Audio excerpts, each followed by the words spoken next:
हम क्या कर रहे हैं, हम छोटी छोटी चीज़ों को आपस में कनेक्ट कर रहे हैं in order to communicate and perform various function.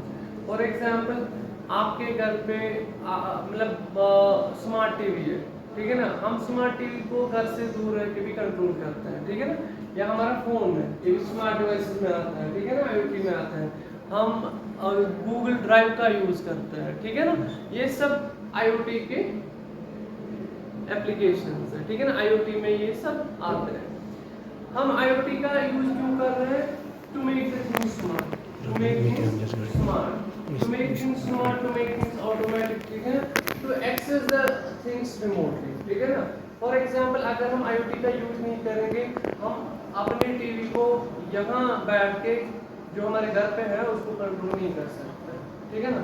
अगर IoT की IoT का यूज नहीं करेंगे, हम ऐसा नहीं कर सकते। फिर ये वही नॉर्मल वाला टीवी बन जाता है जिसको हमें ऑन ऑफ करने की जरूरत पड़ती है मैनुअली, ठीक है।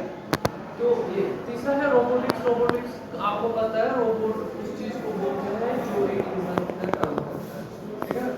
वो काम कैसे करता है, उसको हम इंस्ट्रक्शन देते हैं, उसको हम प्रोग्राम करते हैं और अकॉर्डिंगली काम करते हैं, ठीक है। जैसे फॉर एग्जाम्पल, अगर मैं आपको इंस्ट्रक्शन दूँ या आपके साथ इंस्ट्रक्शन देंगे कि आप कैसे करते हैं, तो आप कैसे अकॉर्डिंगली करेंगे, ठीक है। ऐसे ही हम रोबोट्स या ऐसे IoT डिवाइस जैसे यहाँ पे है या एम्बेडेड सिस्टम, हम इनको कोड करते हैं, प्रोग्राम करते हैं, ठीक है ना। जैसे हमारी रिक्वायरमेंट होती है वैसे हम कोड करते हैं और ये अकॉर्डिंगली परफॉर्म करते हैं, ठीक है ना। फॉर एग्जाम्पल, जैसे ये आपके सामने है, ये स्मार्ट ग्रास कटर है, ठीक है ना। इसमें एक माइक्रो कंट्रोलर लगा होता है, माइक्रो कंट्रोलर पे एक कंप्यूटर सिस्टम होता है, ठीक है ना। लेकिन एम्बेडेड सिस्टम में हम उसको स्पेसिफिक नाम बोलते हैं माइक्रो कंट्रोलर। इसमें माइक्रो प्रोसेसर होता है, इसमें माइक्रो कंट्रोलर होता है। फर्क क्या रहती है, इसमें मेमोरी ज़्यादा रहती है, इसमें मेमोरी कम रहती है, ठीक है ना। और जो इसका प्रोसेसिंग पावर होता है माइक्रो प्रोसेसर का, वो थोड़ा ज़्यादा होता है। इसका माइक्रो कंट्रोल का मतलब ठीक ठाक रहता है, उतना ज़्यादा नहीं रहता है कंपेयर टू माइक्रो प्रोसेसर। इसमें एक माइक्रो कंट्रोल रहता है जिसको हम प्रोग्राम करते हैं, ठीक है। हमें ये जो है ये ऑटोमेटिक ग्रास कटर है, ठीक है ना। ये क्या करते हैं, ये जो हमारी पार्क होती है या लॉन्स होते हैं, ठीक है ना, जो गार्डन होते हैं, ये ऑटोमेटिकली घास काटता है, हमें मैनुअली काटने की जरूरत नहीं है। इसके नीचे ब्लेड लगा हुआ है, आप स्विच ऑन करोगे, दो स्विच इसमें लगे हैं, एक टायर के लिए है, रोटेट करेगा, दूसरा ब्लेड के लिए है। तो जब दोनों स्विच ऑन होंगे तो ये एक तो ये चलेगा, दूसरा ये घास काटेगा, ठीक है ना। और ये अगर इसको आगे से पूछ जाए तो इसके आगे सेंसर लगा हुआ है, ये ऑटोमेटिकली रुक जाता है, ठीक है ना। और फिर दाएं या बाएं होते हैं जहाँ से इसको स्पेस अवेलेबल होती है।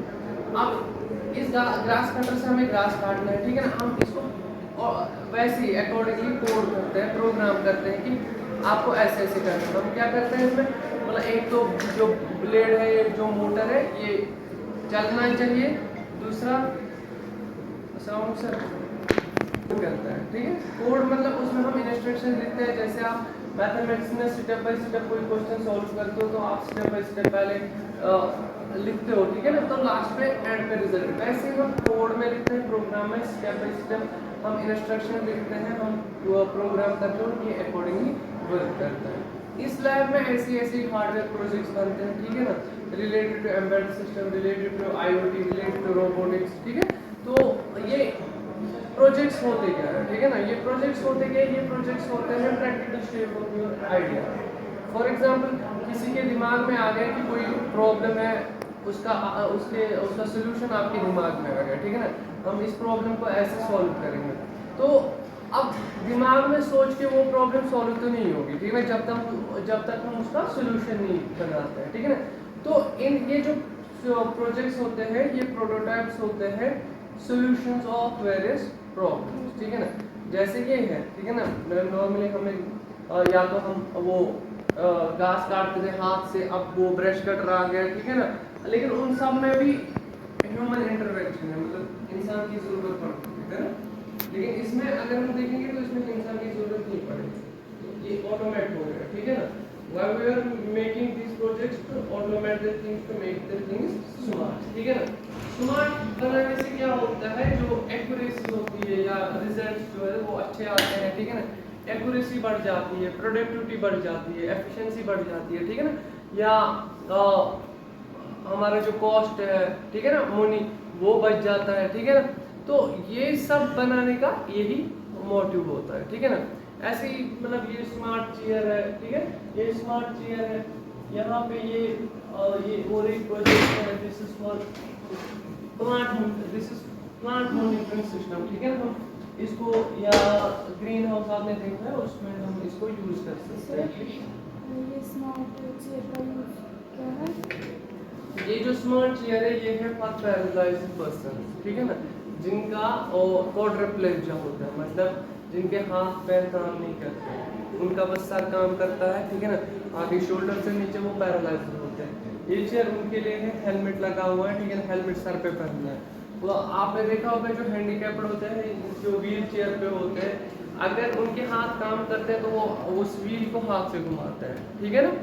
या अगर वो कैपेबल नहीं होंगे या उनके हाथ काम नहीं कर रहे होंगे तो हमें किसी दूसरे बंदे को रखना पड़ता है जो उनको मतलब एक जगह से दूसरी जगह ले जाता है ना। तो ये जो चेयर है ये क्या है कि इसमें हेलमेट है, ठीक है ना, हेलमेट सर पे पहनना है। अगर वो अपने सर को थोड़ा सा आगे झुकाएंगे ये चेयर ऑटोमेटिकली आगे चलेगी, ठीक है ना, ऐसे ही बैकवर्ड लेफ्ट एंड राइट, ठीक है ना। तो उस मतलब उस पैरालाइज्ड पर्सन को हमें किसी दूसरे पर्सन को रखने की उसके साथ रखने की ज़रूरत नहीं पड़ेगी, ठीक है ना। और इसमें हम और भी मतलब डिवाइसेस ऐड कर सकते हैं, लाइक इसमें हम ब्लड प्रेशर ये जो सेंसर यूज़ कर सकते हैं, पल्स सेंसर यूज़ कर सकते हैं, बहुत सारे जो हमारी बॉडी की जो डिफरेंट पैरामीटर जिसकी हमें ज़रूरत पड़ती है, ठीक है ना, एक पेशेंट को मॉनिटर करने के लिए उनका यूज़ करके हम इस चेयर को और भी स्मार्ट बना सकते हैं। आपको क्या करना है कि मतलब इस पेशेंट की जो डिटेल्स है वो आपके फ़ोन पे भी मैसेज मतलब कंटिन्यूसली उसका डेटा आता रहेगा, ठीक है ना। ऐसे ही हमारे पास वो स्मार्ट टच बनाया है स्टूडेंट्स ने, ठीक है ना। आपने देखा होगा बड़ी बड़ी फंक्शन पे या घर पे हम नॉर्मली मतलब मैनुअली पानी देते हैं, ठीक है ना, हाथ धोने के लिए। तो ये क्या है ऑटोमेटिकली इसमें पानी आ जाता है, वही पानी रिसाइकिल होता है। दूसरा जितने बंदे इसमें हाथ धोते हैं उनका काउंट होता है, ठीक है ना, अभी तक कितने बंदों ने हाथ धोए हैं वो आपके या मतलब जो भी फ़ोन इसके साथ कनेक्ट होता है उस पर कंटिन्यूसली वो अपडेट होता है, ठीक है ना। और ऐसे ही बहुत सारे प्रोजेक्ट्स हैं हमारे पास जो स्टूडेंट्स कंटिन्यूसली स्टूडेंट्स बनाते रहते हैं, ठीक है ना। तो ये जो प्रोजेक्ट्स है ये बनाते हैं हम इससे, जैसे मैंने बोला, to make the things smart, to make the things automatic and to solve the day to day life problem, ठीक है ना। अगर आपके दिमाग में भी कोई प्रॉब्लम आती है आप भी ऐसा मतलब प्रोजेक्ट बना सकते हो, सोल्यूशन सोच सकते हो। फिर हम उस सोल्यूशन को पहले डिस्कस करते हैं, फिर हम अकॉर्डिंगली देखते हैं कि इसमें कौन कौन सी चीज़ें हमें रिक्वायर पड़ सकती है, ठीक है ना। ऐसे ही ये एक स्मार्ट ये ना 3D प्रिंटर है, ठीक है। आपने प्रिंटर देखा होगा, प्रिंटर पे हम उस पेज पे प्रिंट निकालते हैं, ठीक है ना। लेकिन ये 3D प्रिंटर है, ठीक है। इसमें आपको कोई भी चीज़ इन 3D देखो, फॉर एग्जांपल अगर आप ये बोर्ड है, ठीक है ना, अगर आप इस बोर्ड को नॉर्मल 2D प्रिंटर पे पेज पे प्रिंट निकालोगे तो वहाँ पे क्या आएगा, लाइन्स आ जाएंगे, ठीक है ना। ये इस 3D प्रिंटर का प्रिंट है, इसमें हम ऐसे ऐसे 3D मॉडल्स बनाते हैं। फॉर एग्जांपल आपको आपके प्रोजेक्ट में कोई ऐसी चीज़ चाहिए, ठीक है। फॉर एग्जांपल ये जो है, ठीक है, अब ये बड़ा है लेकिन इसमें हम इतना बड़ा नहीं बना सकते, लेकिन अगर हमें इतना बड़ा बनाना होगा तो इससे बड़े भी प्रिंटर आते हैं, ठीक है ना। फॉर एग्जांपल हमें इसकी बॉडी डिज़ाइन करनी है, हम क्या करते हैं, हम पहले सिस्टम पे इसको डिज़ाइन करते हैं, फिर उसको इस प्रिंटर में ट्रांसफ़र करते हैं। वो अकॉर्डिंगली अगर हमें ऐसी बॉडी चाहिए ना तो हम पहले सिस्टम पे ऐसी बॉडी डिज़ाइन करेंगे, फिर इसमें ट्रांसफ़र करेंगे, ये प्रिंटर अकॉर्डिंगली ऐसी बॉडी आपको डिज़ाइन करके देगा, ठीक है।